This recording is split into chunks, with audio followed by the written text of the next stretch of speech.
Bismillahirrahmanirrahim. Assalamualaikum warahmatullahi wabarakatuh. Waalaikumsalam warahmatullahi wabarakatuh. Alhamdulillah bertemu kembali di channel YouTube Pondok Pesantren Asy-Syifa Muhammadiyah Bantul. Pada kesempatan hari ini kita akan membahas bagaimana pentingnya pendidikan Islam. Nah, khususnya di pesantren. Dan pada kesempatan hari ini kita bertemu kembali dengan pemateri kita, yaitu Ustadz Husnul Azhar. Assalamualaikum Ustadz, bagaimana kabarnya? Waalaikumsalam, alhamdulillah sehat. Alhamdulillah, semoga kita semua selalu dalam keadaan sehat. Amin ya rabbal alamin. Amin. Jadi gini Ustadz, pada kesempatan hari ini kita akan membahas urgensi pendidikan Islam, terutama di pesantren. Kita melihat fenomena saat ini banyak sekali terjadi kemerosotan moral pada remaja, ya. Jadi banyak diantara anak-anak, entah itu remaja, banyak yang mengalami kenakalan remaja, entah itu dengan penggunaan obat-obat terlarang, terus ada kekerasan seksual. Nah, itu sendiri bagaimana sih pendidikan dalam perspektif Islam, khususnya di dalam Al-Quran itu sendiri? Ya.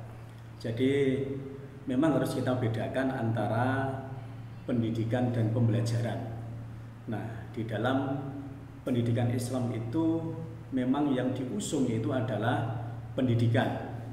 Jadi pendidikan itu tidak hanya transfer pengetahuan, transfer of knowledge, tidak hanya itu, tetapi bagaimana ketika proses pembelajaran itu, ya, nilai-nilai kebenaran yang dikaji, kemudian nanti nilai-nilai kebenaran itu bisa dipraktekkan dalam kehidupan sehari-hari. Maka bisa kita ambil contoh misalnya di dalam Al-Quran surat Luqman ayat yang ke-12, Allah Subhanahu wa taala menyampaikan, A'udzu billahi minasyaitonir rajim, wa idz qala Luqmanu li ibnihi wa huwa ya'idhuhu ya bunayya la tusyrik billah innasyirka la dzulmun adzim. Jadi dalam kajian tafsir bisa kita kaji bahwa Luqman itu memang nanti banyak perspektif, ya. Ada yang menyebut beliau adalah seorang nabi, tapi juga ada yang menyebut bahwa beliau itu adalah seorang yang soleh. Nah, terlepas dari itu, tentu ini ada pelajaran yang luar biasa yang bisa kita ambil dari surat Luqman ini, karena Allah sampai kemudian mencantumkan kisah ini dalam Al-Quran yang gunanya adalah jelas untuk kita ikuti.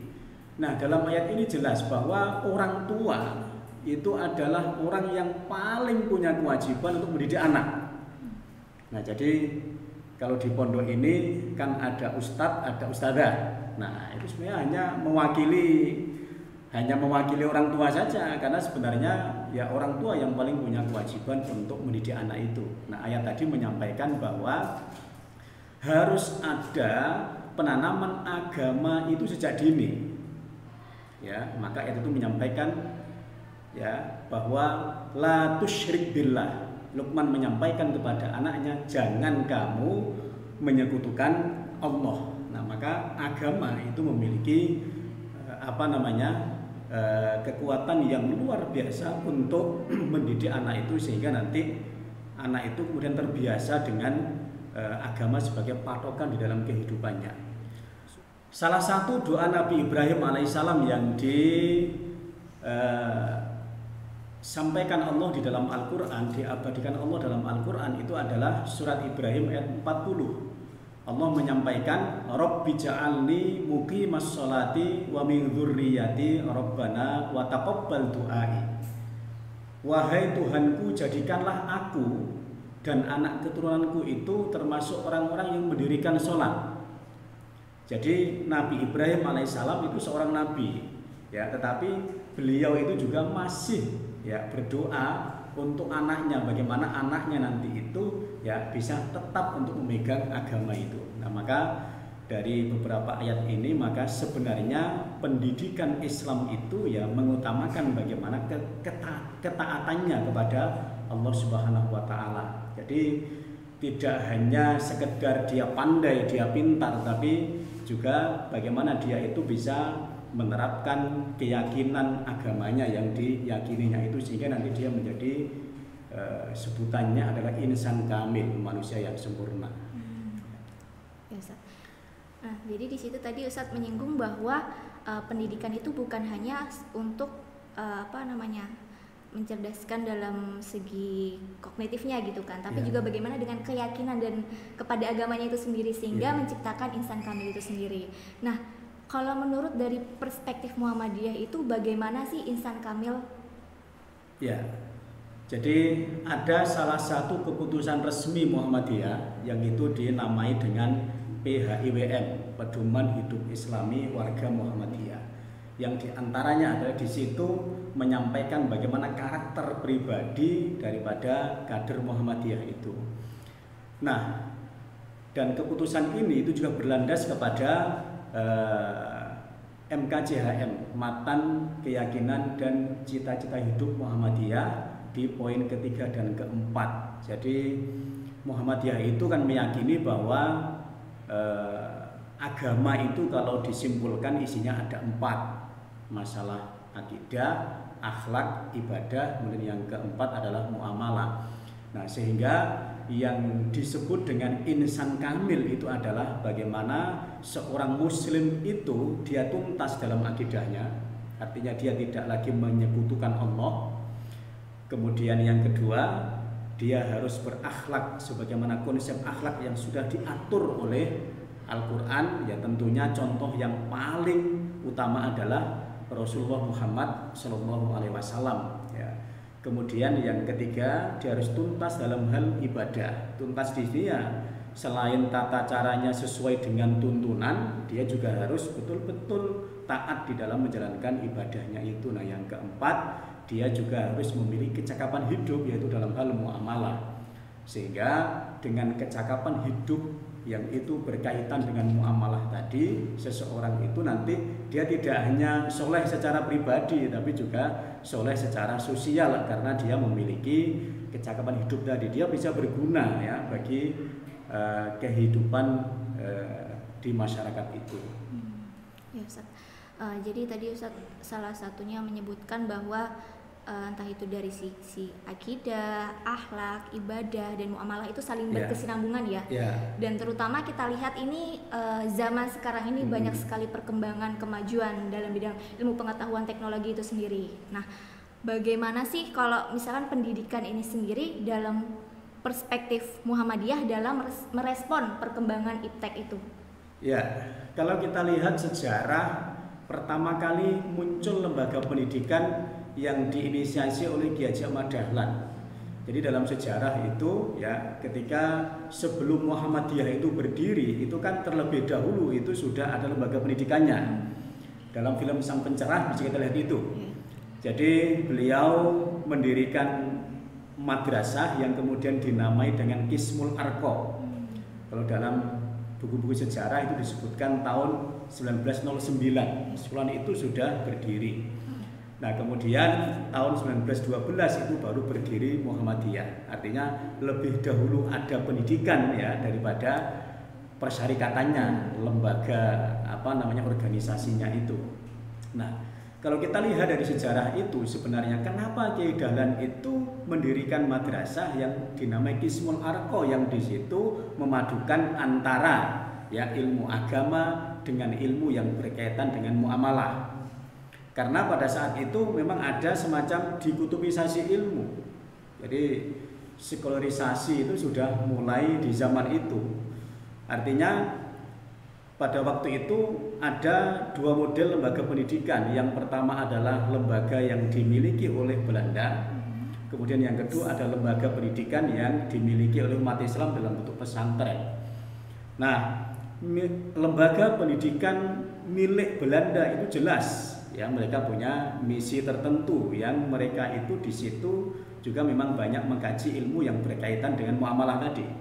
Nah, di sisi lain umat Islam itu punya pesantren yang di dalamnya itu hanya mengkaji ya kajian Al-Quran, kajian hadis, dan mereka tidak mau mengkaji ilmu-ilmu yang berkaitan dengan muamalah ya, semisal ada fisika, ada matematika, ada biologi. Waktu itu kan dianggap karena yang mengembangkan di saat itu adalah orang-orang Belanda yang notabene adalah penjajah dan kafir, maka dianggap itu ilmu-ilmu kafir. Nah, padahal itu ranah muamalah. Ya, ranah muamalah. Sehingga dalam kajian MKCHM itu ya tidak hanya masalah akidah, akhlak ibadah yang harus dituntaskan, tapi muamalah ini juga harus kita tuntaskan. Maka kalau kita kembali ke belakang lagi di abad 18 akhir misalnya ya, itu kan umat Islam sempat mengalami masa kelam, masa yang dimana umat Islam itu betul-betul hancur, tidak maju. Itu salah satu penyebab utamanya adalah karena umat Islam sudah tidak mau lagi mengkaji ilmu pengetahuan dan teknologi itu.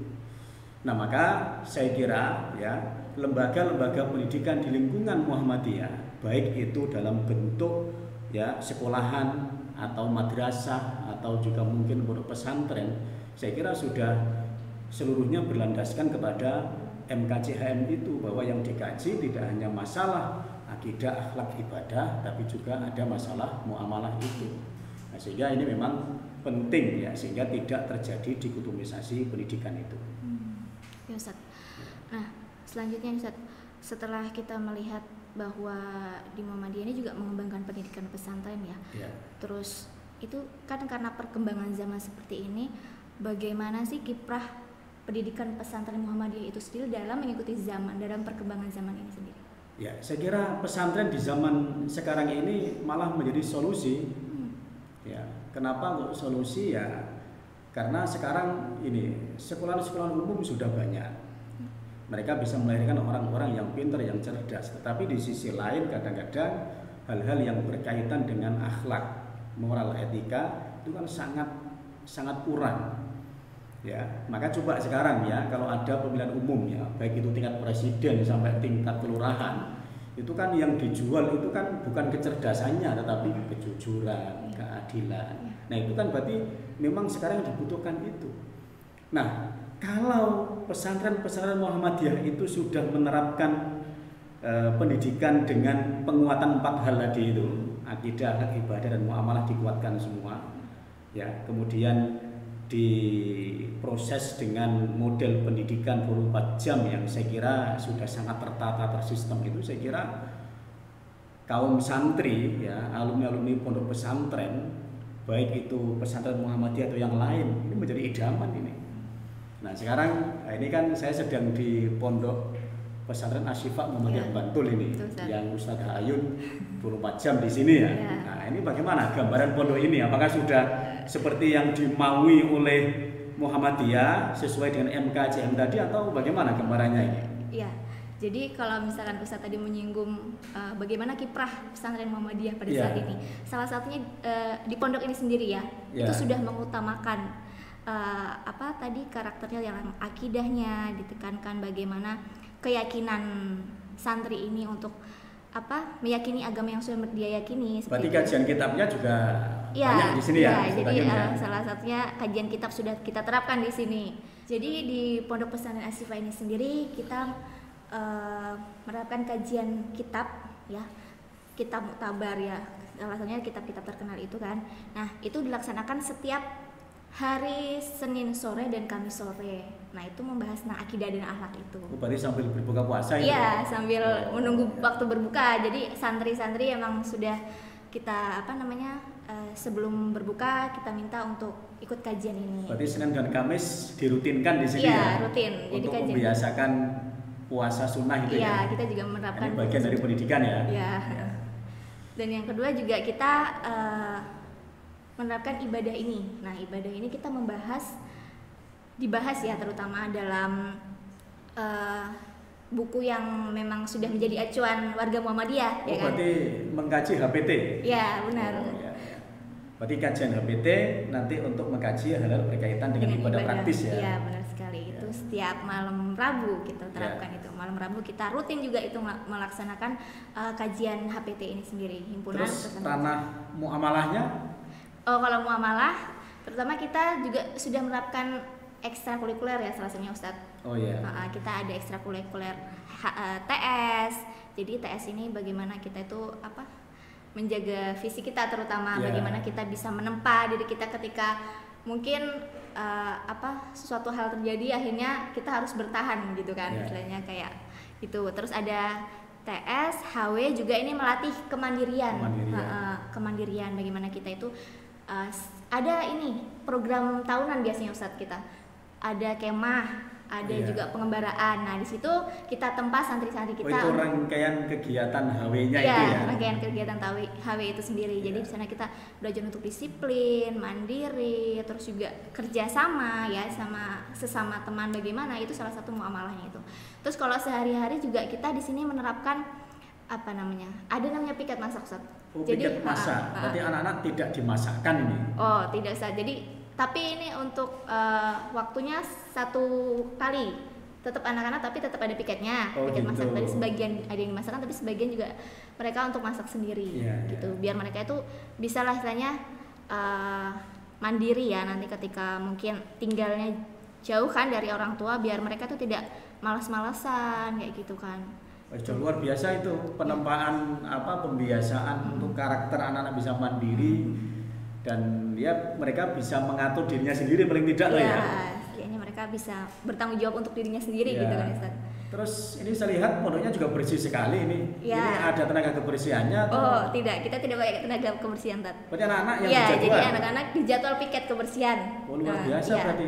Setiap pagi dan sore itu memang anak-anak kita minta untuk membersihkan lingkungan pondok gitu. Ya, berarti saya kira ini berarti sudah sangat sesuai dengan proses pendidikan karakter ya untuk membentuk akhlak anak didik itu ya, sehingga tidak hanya mereka mengkaji ilmunya tetapi juga langsung dipraktekkan. Kalau di sekolahan berarti termasuk pembelajaran matematika, kemudian ilmu-ilmu yang dalam kategori sains itu berarti juga ada ya? Juga ada, Ustaz. Oh ya, berarti sudah sangat sesuai nih ya? Iya, kegiatan-kegiatan yang dirancang di pesantren ini. Tadi saya lihat di depan, tadi ada moto bahwa Pondok Pesantren Asy-Syifa Muhammadiyah Bantul ini punya tagline gitu. Pesantren kader dan dakwah gitu. Ya. Jadi kita menekankan bagaimana kita membentuk kader itu ya. Oh ya. Berarti sudah luar biasa karena kader itu kan berarti kan orang pilihan. Nah, dia harus tadi kalau di Muhammadiyah itu berarti kader ya dia harus memang tuntas dalam 4 hal tadi itu, akidah, akhlak, ibadah, dan muamalah itu. Nah, saya kira sudah luar biasa ini Pondok Pesantren Asy-Syifa ini. Iya, alhamdulillah. Ini mulai kapan pendaftarannya ini? Ya, betul sekali. Kebetulan ini kami sedang membuka pendaftaran untuk gelombang 1. Untuk tahun ini ya? Iya, tahun ini, tahun ajaran 2021-2022. Nah, ini gelombang 1 akan tutup sampai bulan Maret. Nanti kita buka gelombang 2 itu sampai bulan Juli ya. Jadi Bapak Ibu yang masih bingung ya Ustadz ya mau menyekolahkan anaknya di mana, karena kan kita juga pasti menyekolahkan anak itu punya tujuannya, ingin menciptakan insan kamil tadi itu yang sudah kita bahas dari awal gitu ya. Salah satunya bisa daftarkan anak Ibu dan Bapak di Pondok Pesantren Asy-Syifa. Nanti kita cantumkan linknya di description box di bawah ya, seperti itu ya. Terima kasih Ustadz, mungkin cukup dulu untuk materi kita hari ini. Jadi ada tagline yang saya peroleh di sini, bahwa ilmu itu tidak boleh dipisahkan dari amal, harus diwujudkan secara konkret. Jika beramal juga tidak boleh taklid atau mengekor, tapi harus didasari ilmu. Ini berdasarkan dari Dahlan Rais ya. Mungkin itu Ustadz. Terima kasih atas waktunya. Sama-sama. Ya, semoga bermanfaat bagi kita semua. Syukran. Wassalamualaikum warahmatullahi wabarakatuh. Waalaikumsalam warahmatullahi wabarakatuh.